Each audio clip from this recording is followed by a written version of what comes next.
Let your plans be dark and impenetrable as night, and when you move, fall like a thunderbolt. The supreme art of war is to subdue the enemy without fighting. Appear weak when you are strong, and strong when you are weak. If you know the enemy and know yourself, you need not fear the result of 100 battles. If you know yourself but not the enemy, for every victory gained you will also suffer a defeat. If you know neither the enemy nor yourself, you will succumb in every battle. All warfare is based on deception.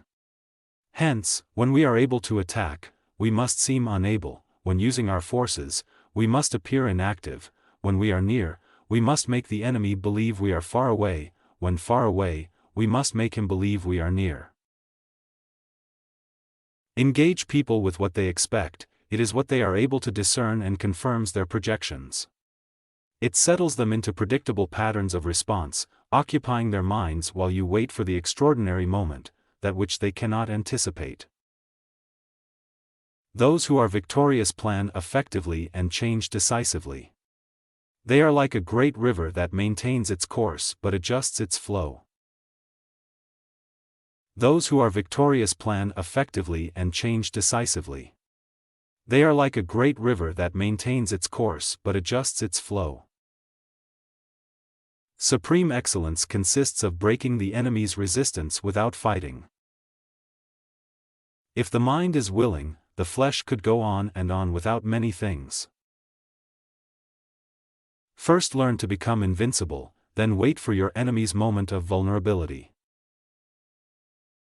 When the enemy is relaxed, make them toil. When full, starve them. When settled, make them move. Do not engage an enemy more powerful than you. And if it is unavoidable and you do have to engage, then make sure you engage it on your terms, not on your enemy's terms. So a military force has no constant formation, water has no constant shape; the ability to gain victory by changing and adapting according to the opponent is called genius. When strong, avoid them. If of high morale, depress them. Seem humble to fill them with conceit. If at ease, exhaust them. If united, separate them. Attack their weaknesses. Emerge to their surprise.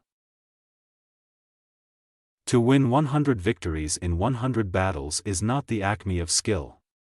To subdue the enemy without fighting is the acme of skill. What the ancients called a clever fighter is one who not only wins, but excels in winning with ease. When one treats people with benevolence, justice, and righteousness, and reposes confidence in them, the army will be united in mind and all will be happy to serve their leaders. The art of war is of vital importance to the state. It is a matter of life and death, a road either to safety or to ruin. Hence it is a subject of inquiry which can on no account be neglected. You cannot know if you will be successful or not. You can only prepare for battle, and it must be done with all of your heart and with all of your consciousness. In that manner, you will have an edge.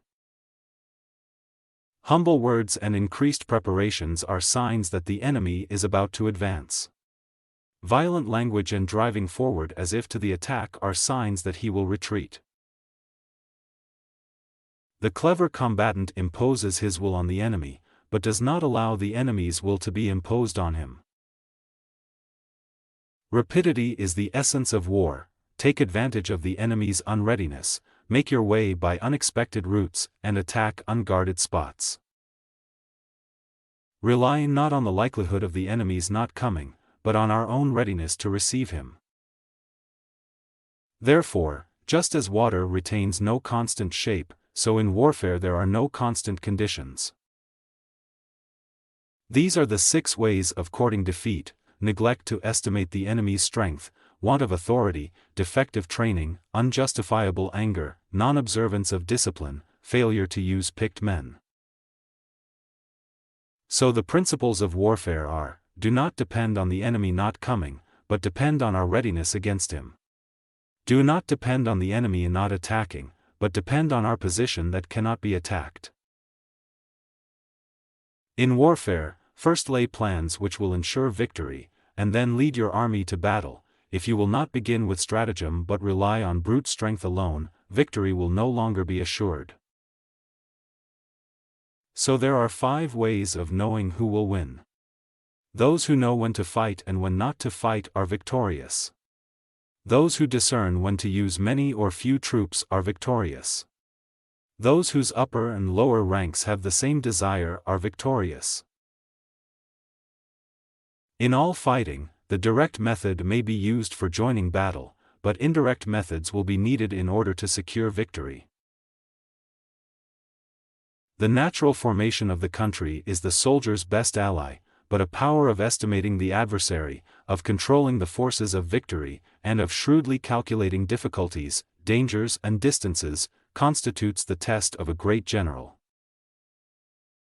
However desperate the situation and circumstances, don't despair. When there is everything to fear, be unafraid. When surrounded by dangers, fear none of them. When without resources, depend on resourcefulness. When surprised, take the enemy by surprise.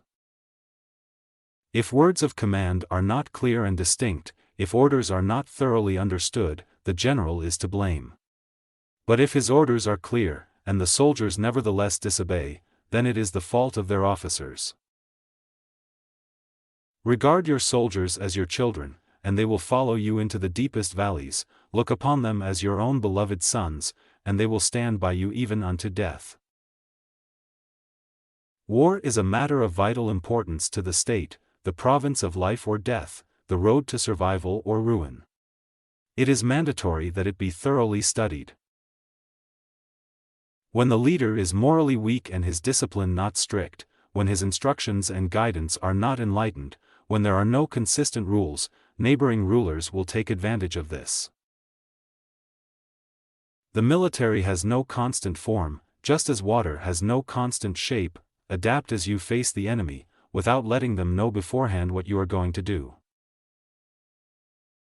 Thus the highest form of generalship is to balk the enemy's plans, the next best is to prevent the junction of the enemy's forces, the next in order is to attack the enemy's army in the field, and the worst policy of all is to besiege walled cities.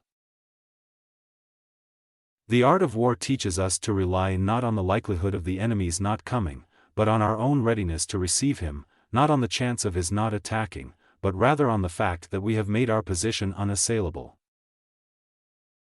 There are roads which must not be followed, armies which must not be attacked, towns which must not be besieged, positions which must not be contested, commands of the sovereign which must not be obeyed.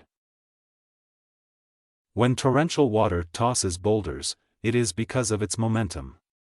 When the strike of a hawk breaks the body of its prey, it is because of timing. When your opponent gives you an opening, be swift as a hare. The peak efficiency of knowledge and strategy is to make conflict unnecessary. Hence the saying, if you know the enemy and you know yourself, your victory will not stand in doubt. If you know heaven and you know earth, you may make your victory complete. If not in the interests of the state, do not act. If you cannot succeed, do not use troops. If you are not in danger, do not fight. When the common soldiers are too strong and their officers too weak, the result is insubordination. When the officers are too strong and the common soldiers too weak, the result is collapse. When campaigning, be swift as the wind, in leisurely march, majestic as the forest, in raiding and plundering, like fire, in standing, firm as the mountains. As unfathomable as the clouds, move like a thunderbolt. Like the sun and moon, they end but to begin anew, like the 4 seasons, they pass away to return once more. The successful person has unusual skill at dealing with conflict and ensuring the best outcome for all. The business of a general is to kick away the ladder behind soldiers when they have climbed up a height. In desperate position, you must fight. Winning strategists are certain of triumph before seeking a challenge. Losing strategists are certain to challenge before seeking a triumph.